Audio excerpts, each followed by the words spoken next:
Hola, ¿cómo están? Qué gusto saludarles, qué gusto verlos otra vez por aquí y les envío saludos, bendiciones, en especial a la iglesia de Adulam, que nos enteramos que muy pronto creo que van a tener ya servicios presenciales, lo cual nos llena de gozo porque todo esto es para la honra y gloria de nuestro Señor. Pues bien, mira, yo quiero compartirte hoy algo que es muy interesante y además, yo me di a la tarea porque a veces hay cosas que uno no comprende en la Biblia, a pesar de que uno lo lee, como que lo lees por encimita y lo pasas por alto, y cuando no entiendes el contexto, pudiera ser que te pierdas de alguna revelación que Dios quiere traer a tu vida. Entonces, en este momento, bueno, me voy a sacar un poco más porque al parecer ando un poquito enferma y también me di cuenta que el volumen, creo que de mi dispositivo no es muy bueno. Por esta razón estoy así como que muy pegadita y espero que puedas comprender el mensaje completamente así como Dios me lo ha hecho sentir. Entonces, si tienes tu Biblia contigo, está bien, y si no, después la buscas. Déjame decirte que vamos a meditar hoy sobre el libro de Oseas. Oseas es uno de los profetas menores considerado porque es un profeta con una obra pequeña, así se les conoce a los profetas menores, porque son libros chiquitos, incluso tú te lo puedes leer quizá en una tarde y bueno. Y si te pasa como a mí, que a veces no entiendes el contexto, recuerdo un comentario de la pastora Ruth, ¿no? Que antes teníamos así los libros, las concordancias de un tamaño de este, más o menos, así de este vuelo, y ahí andábamos con los libros, el diccionario bíblico, y bueno, ahora es más fácil porque tienes eh, el internet y tienes hasta la IA que bueno, te dan todo tan desmenuzado que tú puedes encontrar muchas fuentes donde poder eh, clarificar todas las dudas que te puedan surgir. Cuando yo estuve leyendo al profeta Oseas, escuché un par de estudios bíblicos, no predicaciones, son estudios. Y había una de ellas que dice, tal parece que no sé si estoy leyendo el Antiguo Testamento o el periódico de hoy en la mañana, porque es tan vigente lo que relata Oseas y ahorita ojalá y pudiéramos eh, empezar a comprenderlo de esa manera, empezar a traerlo a nuestra actualidad, porque de eso se trata la palabra de Dios, de que podamos aplicarla, podamos contextualizarla en nuestra vida ahora. Pues bien, déjame decirte que el profeta Oseas está ubicado en el Antiguo Testamento cuando ya el pueblo de Israel, ya como el reino de Israel, porque eran reinados, se había separado. Recuerda que esta había sido una consecuencia de la desobediencia y bueno, Dios les había dicho, así rasgando el manto, que así se iba a dividir el reino. Entonces estaba dividido en el norte y en el sur. En el norte estaba Israel con su capital en Samaria y abajo había quedado Judá. Entonces, la cuestión aquí es que Oseas es el único profeta que vivió en ese momento en el reinado del norte, en Israel, donde había sucedido una degradación moral, pero de verdad que asustaba. Y si tú tienes dudas de eso, también te puedes ir al libro de Crónicas de Reyes y ahí te hablan de todos los reyes que de repente se mencionan. Tú puedes clarificar qué hizo cada uno, porque allá te dicen, este hizo igual de mal que su papá, y miren que hacían cada cosa que de veras uno se sorprende y dices, wow, y nos espantamos de lo que sucede ahorita y vemos que creo que siempre el común denominador del hombre ha sido la maldad. Decía Dios en Génesis, el corazón del hombre es de continuo pensar solamente en mal. Sin embargo, entonces, ahora podemos confirmar que es así en el libro de Oseas. El libro de Oseas, te voy a decir, a mí me llamó la atención acerca de la esposa infiel, porque este profeta que había sido el único que de verdad vivió ahí, porque hubo otros que hablaron también acerca de esta degradación que estaba pasando en el pueblo de Israel, que finalmente terminó con una deportación, con una llevar sido esclavos. Bueno, acuérdense que en ese tiempo estaba Egipto, estaba Siria y bueno, fue una situación terrible en la que Dios les permitió vivir. Y bueno, aquí me llamaba la atención Oseas porque Dios le dice que vaya y que tome una esposa que no sea una esposa digna de un profeta, ¿no? Que el profeta era el que hablaba al pueblo de parte de Dios. Y bien dice en Oseas 1:2, dice, el principio de la palabra de Jehová vino por medio de Oseas, y dijo Jehová a Oseas, ve, tómate una mujer fornicaria e hijos de fornicación, porque la tierra fornica apartándose de Jehová. Vean qué similitud. Y cuando yo empiezo a ver todo lo que pasaba con su esposa,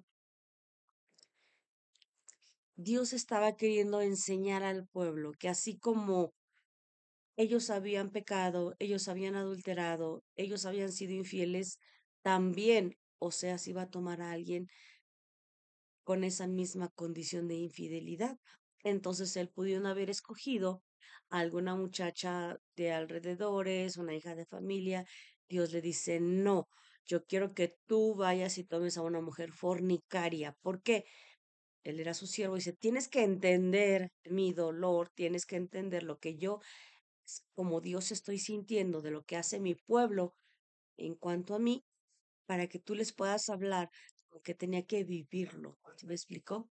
Déjame decirte que cuando tú lees a los profetas, hay unos que les pide cada cosa que hagan y bueno, me asombra bastante que ellos obedecían. Y en este caso, Oseas no es la excepción. Obedece y va y dice que toma a Gomer, que era hija de Dublain, y concibió y dio a luz un hijo, y le dijo, también los nombres que le pone tienen una simbología muy especial.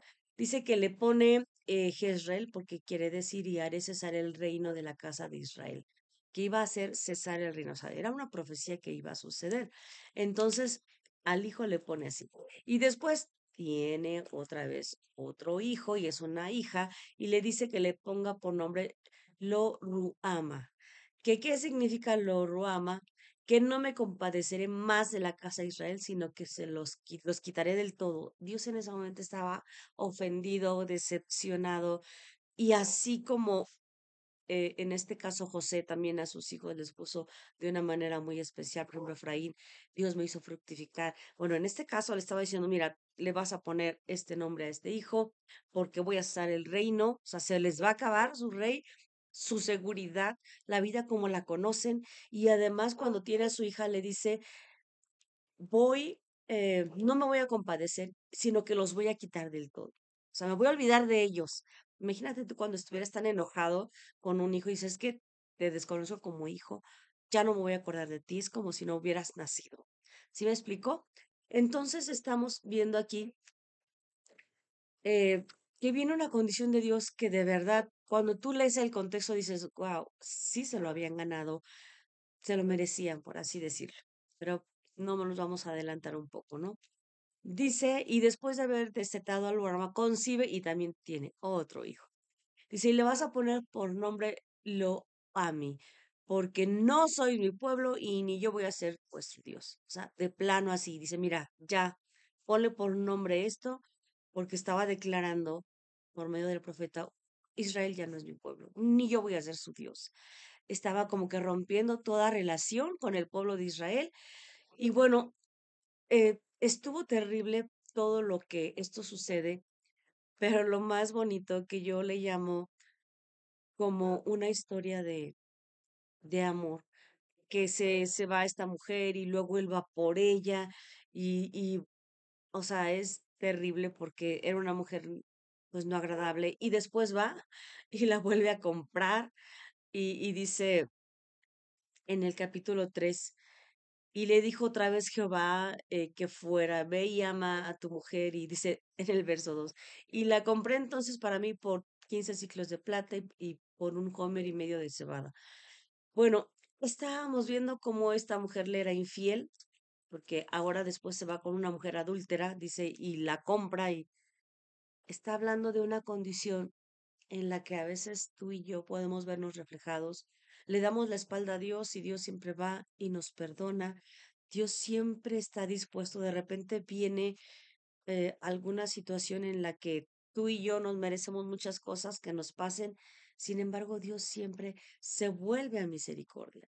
Dios siempre se vuelve a misericordia. Fíjate en el capítulo 2, verso 19, y le dice, y te desposaré conmigo para siempre, te desposaré conmigo en justicia, en juicio, en benignidad y misericordia, y te desposaré conmigo en fidelidad y no, y conocerás a Jehová.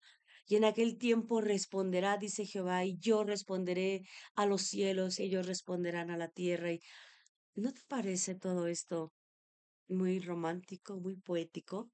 Dice el 22, la tierra responderá al trigo, al vino, al aceite, y ellos responderán a Jezreel, y la sembraré en mí en la tierra, y tendré misericordia de Loruama, y le diré a Loami, y tú eres pueblo mío, y él dirá, Dios mío. ¿Te acuerdas que les había puesto un nombre donde decía que ya no quería nada con ellos? Pues bueno, un capítulo después les dice que les iba a responder, que ahora sí los iba a escuchar y los iba a desposar, se iba a casar con ellos. Pero qué hermoso cuando le dice en justicia, en juicio, en benignidad y misericordia que tú y yo queremos. Esta es una historia para mí de amor. Cuando lees Oseas dices, mira, le dice que se vaya y se busque esta mujer y que no es buena y además los hijos tienen una simbología que demuestra el corazón y la condición en la que estaba Dios con base a lo que estaba sucediendo en ese tiempo en el pueblo de Israel. Pero siempre su corazón era movido a misericordia y al amor que Él siempre nos ha tenido. Mira, a pesar de que tú y yo hacemos mal y nos merecemos verdaderamente, como decía en Loami, que no seamos su pueblo ni que Él sea nuestro Dios, nos lo ganamos. De verdad que si fuéramos honestos, Señor, ¿por qué me perdonaste? Esto que hice, nosotros como eso decimos luego, no tiene perdón de Dios, tal cosa no tiene perdón de Dios. Sin embargo, vean cómo Dios siempre se vuelve y entonces aquí el profeta estaba también declarando que iba a venir esa oportunidad de reconciliarse con Dios. Y bueno, yo quiero contarte lo que empieza a pasar en, en unos capítulos después, y ahí me llamó bastante la atención. Fíjense lo que sucedía en el capítulo 4. Les digo que es un libro muy pequeño que fácil podemos nosotros leerlo en una tarde que te dispongas y aprender bastante de él. Dice el capítulo 4, y palabra de Jehová, hijos de Israel, porque Jehová contiende con los moradores de la tierra, porque no hay verdad, ni misericordia, ni conocimiento de Dios en la tierra. Una condición que ahora estamos viviendo. Ya la gente difícilmente se dispone a leer la palabra de Dios. Y ahorita te voy a decir con qué característica. Perjurar, mentir, matar, hurtar, adulterar, prevalecen. O sea, eso es lo que prevalece. Homicidio tras homicidio se suceden. Dime si es verdad o no, que nosotros vemos las noticias y podemos encontrar aquí bastante situación parecida. Homicidio tras homicidio se suceden. Había dicho ya Dios que en los posteros días la maldad aumentaría, se multiplicaría todo esto. No solo se va a aumentar un poco, se va a multiplicar completamente y a veces tú y yo ya normalizamos que sucedan tantas cosas como estas. Y esa era la condición que también estaba pasando en Israel. Imagínate un pueblo donde perjuraban, mentían, mataban, hurtaban, adulteraban, o sea, era una degradación moral terrible y además había muchos asesinatos. Dice, por lo cual se enlutará la tierra y se extenuará todo morador. Viene un versículo que muy probablemente tú y yo no sepamos de memoria. En el capítulo 4 que te estoy mencionando, en el verso 6 dice, mi pueblo fue destruido porque le faltó conocimiento. Y por eso ahorita estamos dándonos a la tarea de leer poquitos versículos de Oseas. No creas que vamos a leer todo el libro. Sin embargo, nos van a dar mucha luz acerca de la condición que vive la sociedad actual y que también estaban pasando en ese momento en el contexto en el que vivió Oseas. En el capítulo 4 verso 6. Mi pueblo fue destruido porque le faltó conocimiento. Dice, por cuanto desechaste el conocimiento, yo te echaré del sacerdocio, porque olvidaste mi ley de tu Dios, también yo me olvidaré de tus hijos. O sea, otra vez estaban pasando varias cosas.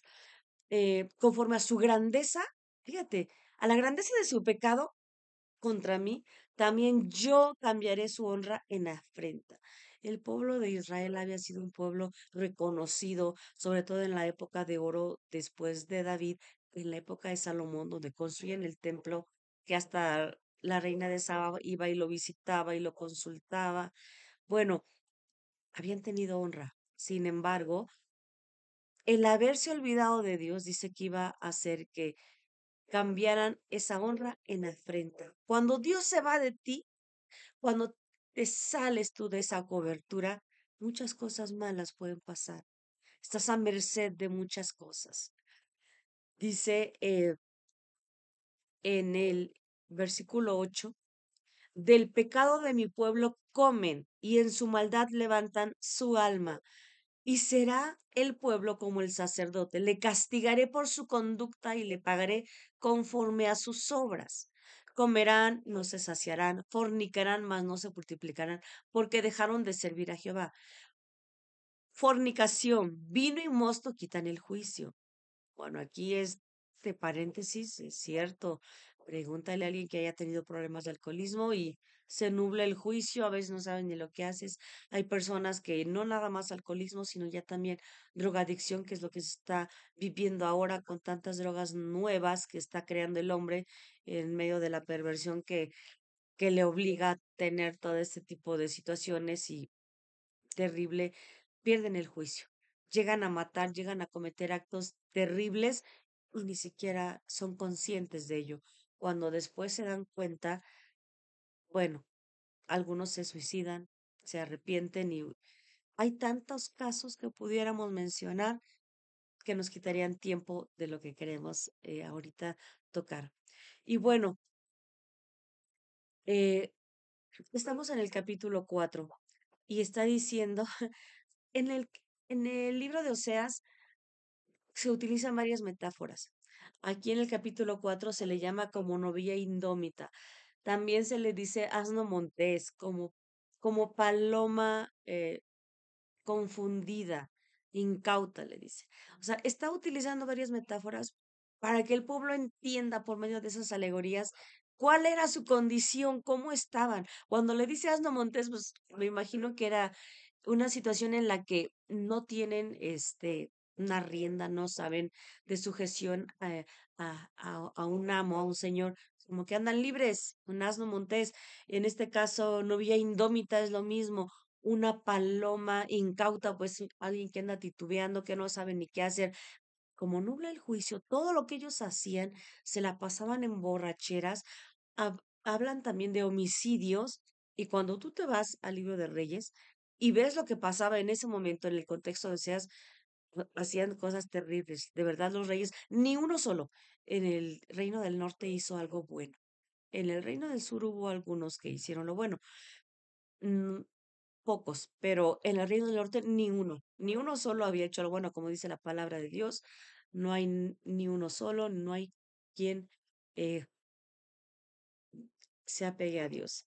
Y bueno, en el capítulo 5 ya nos está hablando del castigo de esta apostasía. Apostasía es olvidarse de Dios y empezar a servir a dioses ajenos, o sea, es olvidarse y darle la espalda a Dios de Israel, olvidarse de todo lo que él era, todo lo que había hecho por ellos, que eran su pueblo, e irse tras ídolos.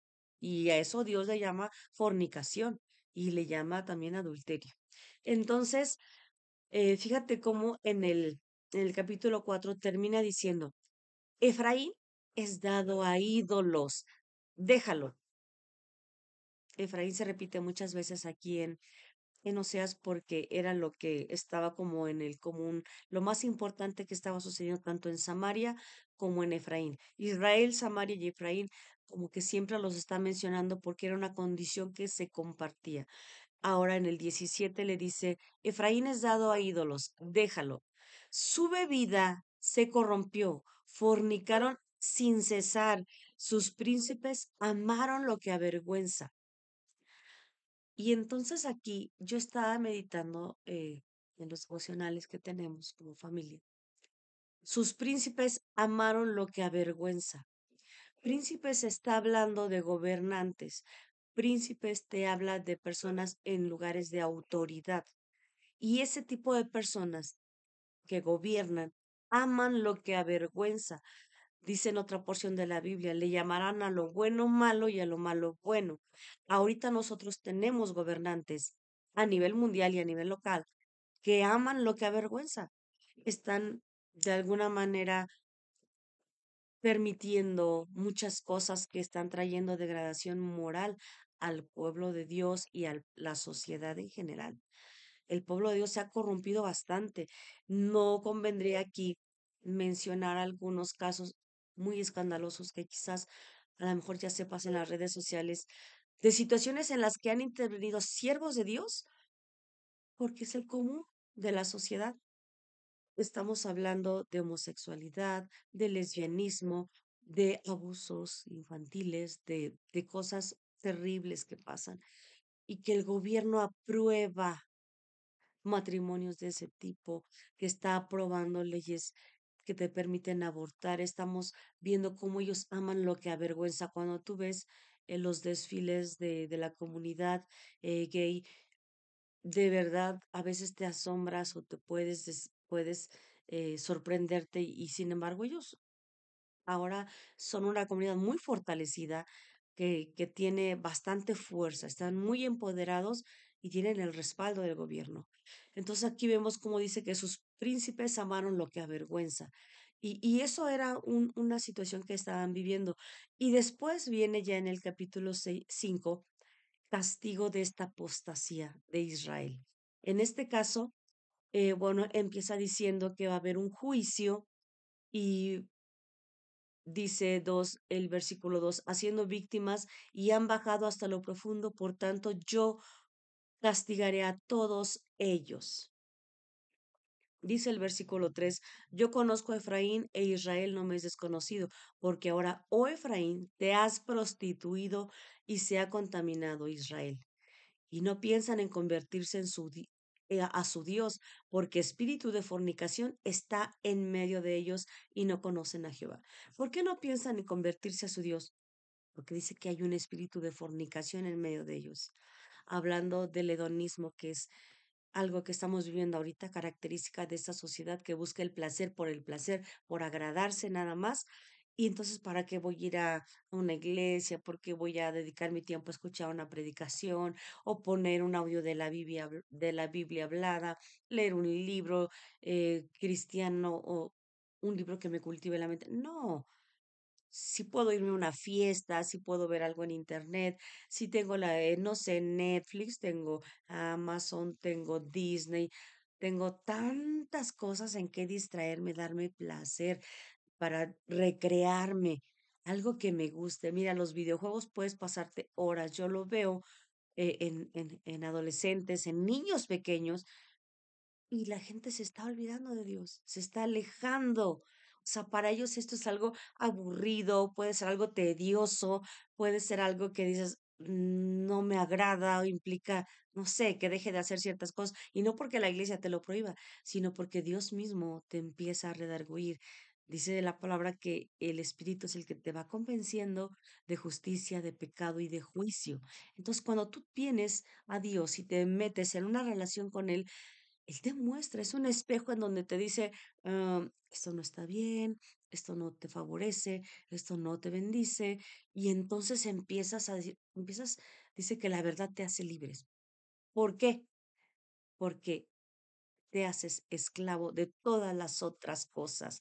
Ellos no podían buscar a Dios porque eran esclavos de la carne, de la fornicación, del placer en el que estaban, de las borracheras. Eso los alejaba de Dios. Por eso dice aquí, dice, no piensan en convertirse a su Dios porque espíritu de fornicación está en medio de ellos y no conocen a Jehová. O sea, ¿quién iba a estar pensando en buscar a Dios, en cumplir sus mandamientos, sobre todo que en el Antiguo Testamento eran bastante religiosos, bastante ortodoxos y bueno, tenían muchas leyes que cumplir. Entonces, para ellos ya pues menos, ¿no? Si ahorita que estamos bajo la gracia, eh, que no es una licencia para pecar, pero que pues sí nos implica apartar un tiempo, tener una relación.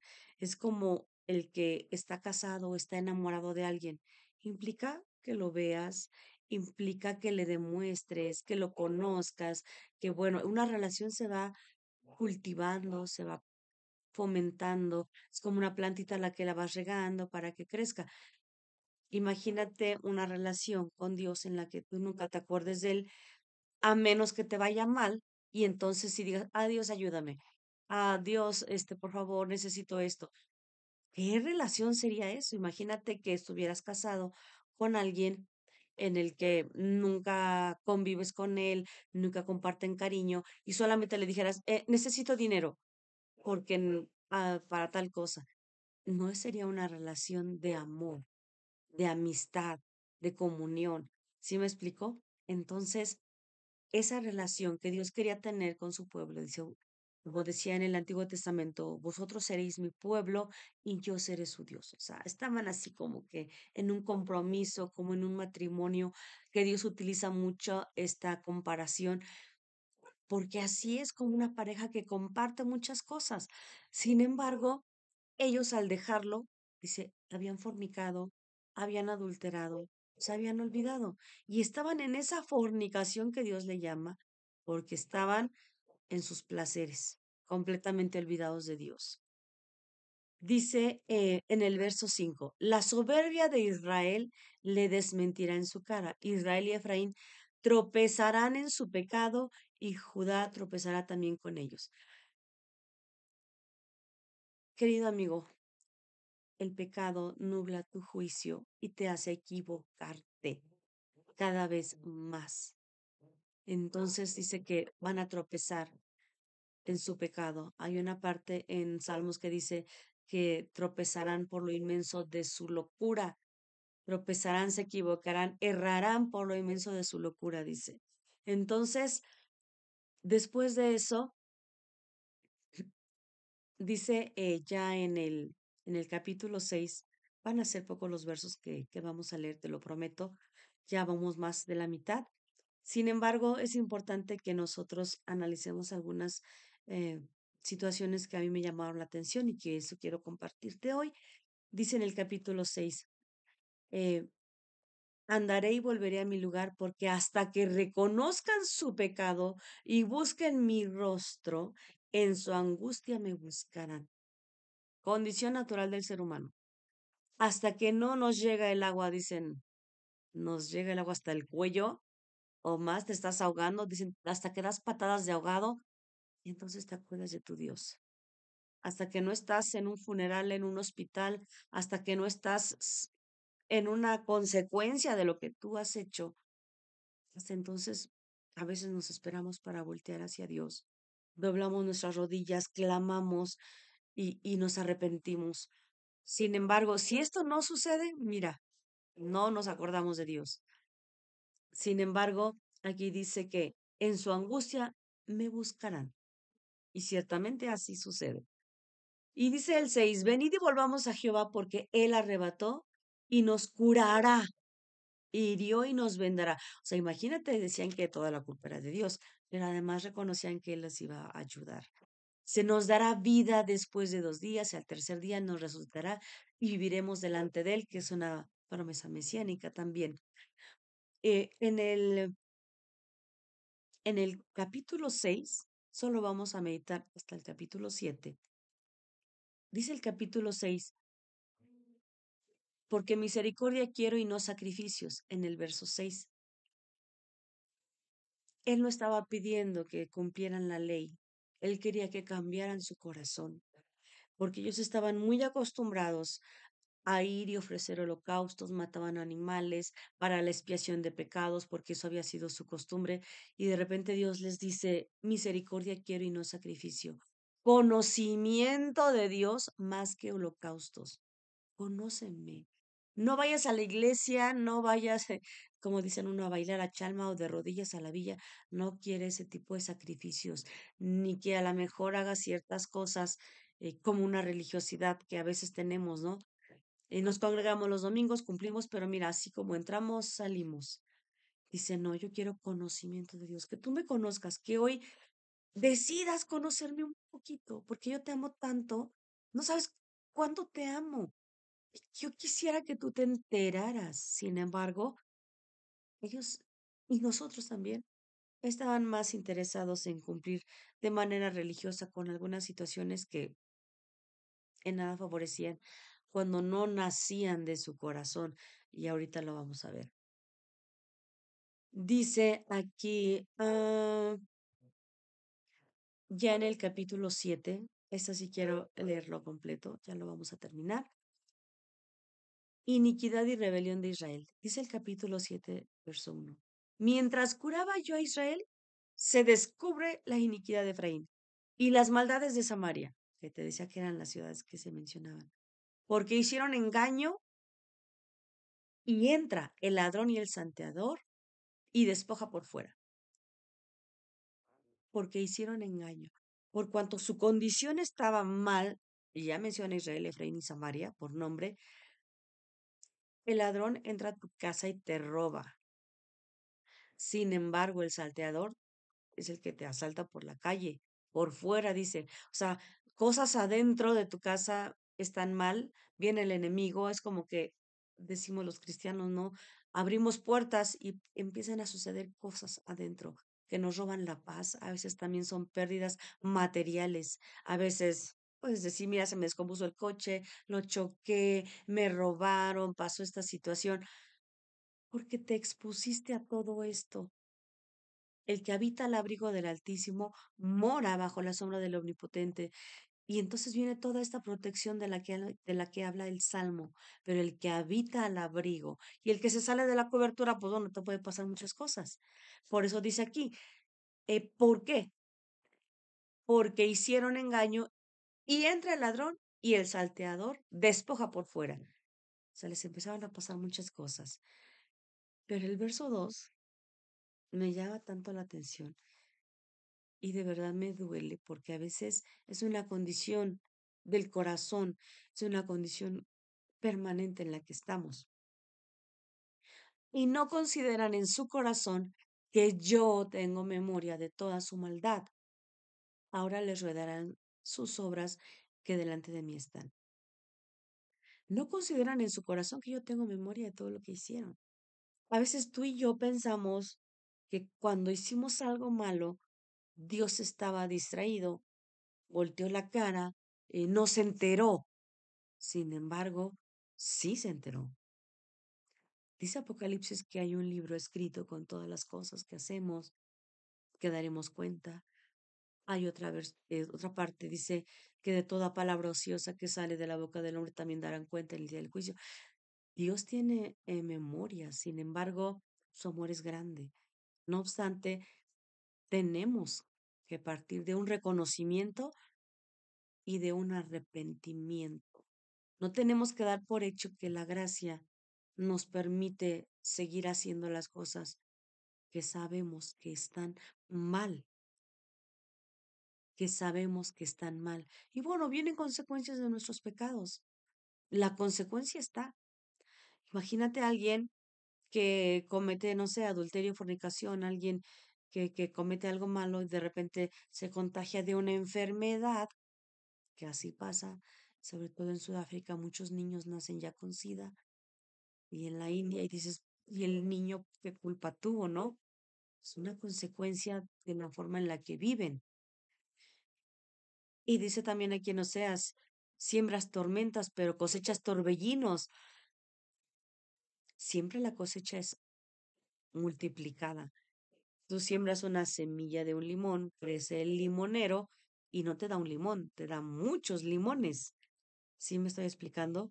Cuando tú siembras el maíz también, un grano, dos o tres, cuando sale la mata del maíz, cosechas una mazorca completa, llena de granos. La cosecha siempre va a ser mayor que la siembra. ellos sembraron tormentas, dice Oseas, y cosecharon torbellinos, cosas mucho más grandes, ¿no? Mucho más difíciles, más complicadas. Oh, no consideran en su corazón que yo tengo memoria. A veces nos confiamos, Dios es bueno, Dios nos ama, no se dio cuenta de esto que hice. Mm, sí se dio cuenta. Dice en Salmo, los ojos de Jehová están en todo lugar, mirando a los malos y a los buenos. Él se da cuenta de todo. Una de sus características es omnisciente. Ok, dice en el verso 4, todos ellos son adúlteros, son como un horno encendido por hornero que no cesa de dar el fuego. Dice en el día de nuestro rey, los príncipes, fíjate, lo hicieron enfermar con copas de vino. Lo hacen enfermar con copas de vino. Había un estudio que decía que incluso lo habían envenenado. ¿Cómo está esto? Tiene mucha connotación política, de hecho, Oseas, y habla desde los gobernantes, lo que hacen, cómo hacen ellos. Aquí dice que lo, este, lo hicieron enfermar con lo que le dieron. Aplicaron su corazón semejante a un horno a sus artificios toda la noche y demás. Dice en el verso 7 del capítulo 7, todos ellos arden como un horno y devoraron a sus jueces, cayeron todos sus reyes. No hay entre ellos quien a mí clame. O sea, de verdad era una condición terrible en donde se habían olvidado de Dios, no había temor en ellos, no había amor por Dios. No hay entre ellos quien a mí clame. Y dice el Nuevo Testamento, no hay justo ni a un uno. Entonces, vemos esta condición. A mí, y al igual que uno de los estudios que yo estaba checando para conocer el contexto de Oseas, de verdad me parece tan vigente porque ahora es muy difícil encontrar que alguien busque de corazón a Dios, que le busque, que le ame, que le elija, que aparte su tiempo, lo más valioso que tiene el ser humano es su tiempo. Y mira que siempre lo dejamos para después, no es tan importante. Puedo verme un maratón de Netflix de, no sé, una serie o película tras película. Puedo sentarme en el sillón a ver el fin de semana algo que me guste. Pero si te dicen, lee un capítulo, lee dos, lee tres, como que viene un bloqueo mental y dices, no, me acordé que tengo que hacer tal cosa. No, mejor no. Esto está deliberadamente demostrando lo poco que nos interesa. Y me incluyo yo también, ¿eh? Definitivamente es algo que primeramente llegó a mi vida y ahora te lo comparto. Dice en el capítulo 7 que ya vamos a terminar, devoraron extraños su fuerza y él no lo supo. Y aún sus canas le han cubierto y él no lo supo. Un verso anterior dice que Efraín se había mezclado con otros pueblos, cosa que Dios les había prohibido. Dios no permite las mezclas, que ese es un estudio aparte, porque se corrompe. Dice que Efraín se había mezclado con los demás. Y por haberse mezclado, aquellos, dice, devoraron su fuerza. La fuerza que yo les di, la prosperidad que les entregué, todo lo bueno que pudieron haber cosechado, se lo llevaron otras personas. Dice, y él no lo supo, ni se enteró. Que mira, canas le han cubierto y él no lo supo. Se habían hecho ya hasta viejos. Ya tenía, cuando habla de canas, ya había pasado mucho tiempo. Y él ni se enteró que yo me aparté de él. Él no se enteró de que yo ya no era su cobertura. A veces tú y yo estamos tan habituados a ciertas cosas y está hablando de años, años. Se lleva tu fuerza un vicio, se lleva tu fuerza el dedicarte a cosas que no te hacen bien. Te haces viejo y aún así no entiendes que tienes que buscar a Dios. Aún sus canas le han cubierto y él no lo supo. Y la soberbia de Israel testificará contra él en su cara, y no se volvieron a Jehová su Dios, ni lo buscaron con todo esto. Cuando tú leas con detenimiento te vas a dar cuenta de la condición en la que quedaron. Si iban con Egipto, si iban con Asiria, si iban, y al final quedaron ellos siendo se los llevaron cautivos, o sea, les fue mal. Dice, pero con todo eso no buscaron a Dios. Al contrario, está diciendo en el 13, ay de aquellos porque se apartaron de mí, destrucción vendrá sobre Dios, porque contra mí se rebelaron, yo los redimí y ellos hablaron mentiras contra mí. ¿Cuántos de nosotros no habíamos sido, no sé, educados en decir, si haces esto, Dios te castiga, ¿eh? ¿Cuál? Dios no te castiga, esas son las consecuencias de tus actos. Dios ni siquiera, o sea, quita de tu mente que Dios te castiga y que ese es juicio de Dios. No, querido amigo, no, querido hermano, son las consecuencias muchas veces de lo que tú sembraste. Recordemos que cosechas más de lo que siembras. Y dice, y no clamaron a mí con su corazón cuando gritaban sobre sus camas para el trigo y para el mosto, se congregaron y se rebelaron contra mí. No clamaron a mí con su corazón. Sí clamaron, religiosamente clamaron, cumplieron. Sí voy a la iglesia, levanto mis manos, canto, doy mi diezmo, doy mi ofrenda, pero no es de corazón. Incluso puedo orar, no de corazón. Y no clamaron a mí con su corazón cuando gritaban sobre sus camas. Para el trigo, para el mosto, se congregaron, se rebelaron contra mí, habían dicho mentiras de Dios, le habían echado como que la culpa, aunque yo los enseñé y fortalecí sus brazos. Contra mí pensaron mal. ¿Cuántas veces, después de que hiciste varias cosas, imaginemos a una chica que hace las cosas mal, termina embarazada, ay, fue culpa de Dios, ah, Dios no me quiere, ¿por qué me está pasando esto? ¿Por qué Dios me castiga? Es la consecuencia de lo que hiciste. Sin embargo, dice que pensaron mal, que hablaron mal, que se rebelaron y que cuando lo buscaron o clamaron no lo hacían de corazón. Bien, después de esto, ya en el verso 8, en el capítulo 8 empieza a hablar en el verso 7, porque sembraron viento y torbellino segarán. Así es, querido amigo. Hasta aquí nuestra meditación hoy en Oseas. Te invito a que lo leas y quiero que me acompañes con la siguiente oración. Bendito Dios, te damos gracias en esta hora por la revelación que tú traes a nuestro corazón. Sabemos, Señor, que muchas veces nos hemos alejado de ti. Hoy, Señor, queremos reconocer que hemos hecho mal y que tú te has dado cuenta, que tú estás enterado de lo que hemos hecho. Aún nuestros pensamientos conoces. Padre, declaramos que a veces hemos querido justificarnos pensando que lo que viene mal, lo que nos sucede negativo, viene de ti, cuando es todo lo contrario, Señor, porque tú tienes pensamientos de bien y de paz para darnos el fin que esperamos.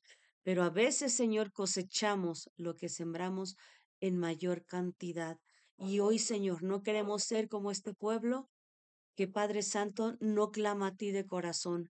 No queremos ser un pueblo que hable mentiras sobre ti. No queremos ser un pueblo, Señor, que se rebele en contra de ti. Queremos ser un pueblo, queremos ser hijos obedientes, que te temen, que te agraden, que estén pegados a ti, Señor, y que si en algo hemos fallado, nos arrepintamos, lo confesemos, Señor, de corazón y cambiemos de conducta. Bendito Dios, te damos gracias porque siempre hay oportunidad. Tu palabra dice que abogado tenemos para con el Padre, a Jesucristo el justo. Te damos gracias por su obra redentora. Te damos gracias por el grande amor con el que tú nos has mirado y con el grande amor por el cual diste a tu Hijo para que ahora podamos acercarnos confiadamente al trono de la gracia y obtener perdón y misericordia. En el nombre de Jesús, amén y amén.